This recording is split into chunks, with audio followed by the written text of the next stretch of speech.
Corinne, ça me fait très plaisir de te recevoir à Pentalog Chișinău.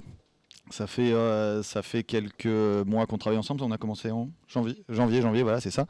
J'avais envie de savoir quel était l'effet de surprise que tu avais en arrivant ici à Chișinău, en règle générale, par rapport au lieu, la ville, les gens, enfin tout ce que tu connaissais pas, l'entreprise.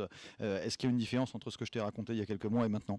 La première chose que j'ai trouvée, c'est que les gens étaient vraiment gentils. C'est-à-dire qu'on a été très pris en charge par toute l'équipe. Après, sur Pentalog, sur les locaux ici, l'ambiance est assez familiale en fait. J'ai senti en toi, comme en beaucoup de nos clients potentiels, des doutes légitimes par rapport, je sais pas moi, à l'organisation, à un risque entre le discours commercial et la réalité. Il faut quand même que j'arrive à dire au service informatique, on va avoir des gens en Moldavie sans qu'ils se sentent en danger. Il ne faut pas qu'ils le sentent comme ça. Et ça, c'est lié à l'ambiance qu'il y a. C'est-à-dire que s'ils sentent qu'en face d'eux, ils ont juste... Et je pense que c'est comme ça qu'ils le perçoivent. Ils ne l'ont pas du tout mal pris finalement. C'est-à-dire qu'on leur a expliqué que c'était un relais technique pour qu'eux puissent évoluer. Donc ils ne l'ont pas du tout mal pris. De fait, ils n'ont aucune raison de mal le prendre puisque ça n'a remplacé aucun d'entre eux. Il n'en est pas question. On a besoin de personnes en France qui connaissent le service. Et je pense que c'est aussi quand même beaucoup lié. S'ils avaient vu qu'en face, c'était l'usine à développeurs. C'est vraiment la crainte, c'est comme ça qu'on risque de le visualiser, une espèce d'usine à développeurs où les gens ils ont à peine un nom et que finalement on leur donne des trucs qu'on ne sait pas qui c'est, etc. Je pense qu'ils ne l'auraient pas bien pris, ils auraient senti qu'on n'allait pas dans une bonne direction. C'est pas du tout cohérent avec la façon dont on gère nous-mêmes notre propre entreprise. Donc il fallait qu'on soit cohérent jusqu'au bout, sinon je pense qu'ils n'auraient pas eu confiance en nous. Et là, ils ont vite senti que... on arrive même à distance, et même avant de les avoir vus, on arrivait à voir, je me souviens, il y a un mois, l'un des développeurs a dit, c'est rigolo, on arrive à reconnaître les personnalités, on voit que c'est pas les mêmes, on arrive à reconnaître, c'est pas des machines, évidemment, c'est pas des machines, on arrive à reconnaître la personnalité, lui, il est pas tout à fait comme ça, j'arrive à voir maintenant, lui, il jouait à prévoir à quel développeur seraient affectées les tâches. Et il dit, j'arrive de mieux en mieux à le faire parce qu'en fait, je vois qu'ils n'ont pas les mêmes profils, ils n'ont pas les mêmes intérêts.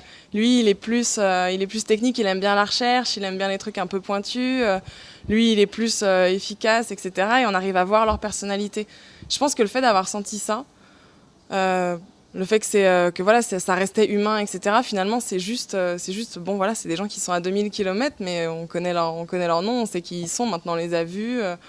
On leur parle normalement, finalement, comme je disais, on se sent un peu chez soi quand même. Finalement, ce qui est vrai avec des Moldaves, on se rend compte que c'était aussi un peu vrai avec une nouvelle recrue.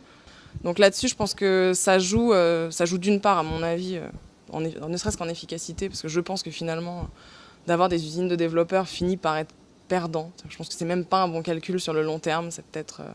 mais je pense que ça finit par être perdant. Est-ce que dans les projets web, dans ce que nous avons vu ensemble aujourd'hui, tu distingues des effets de levier nouveaux pour la stratégie web de l'entreprise? Déjà au bout de 5 mois, au niveau du fonctionnement de l'équipe informatique qui chez nous est presque aussi une équipe marketing, on sent qu'ils ont eux-mêmes un peu changé de façon de raisonner. Là, je pense qu'ils focalisent plus sur cette valeur-là qui est irremplaçable, et qu'ils savent comment faire en sorte que ensuite les choses soient faites, aillent jusqu'au bout, qu'il y ait un suivi, que ce ne soit pas juste des idées qui finalement, sur la fin, sont un peu mal réalisées.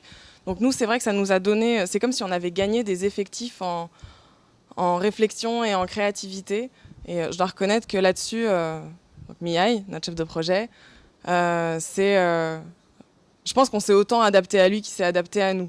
Là, on est dans une période, effectivement, on a changé on a mis en place des nouveaux frameworks, on a beaucoup de choses qui changent techniquement. Et ça rassure l'équipe de voir qu'il y a d'autres équipes techniques qui elles-mêmes sont entourées. Bref, qu'il y a le milieu informatique qui pense que c'est une bonne direction ou qui dit à l'inverse, ça, laissez tomber, vous allez voir, c'est pas une bonne idée, ça finit par poser des problèmes. Enfin voilà, vous profitez du retour sur expérience de plein d'autres entreprises, ce qui est quand même un plus. Et au final, les deux se complètent très bien.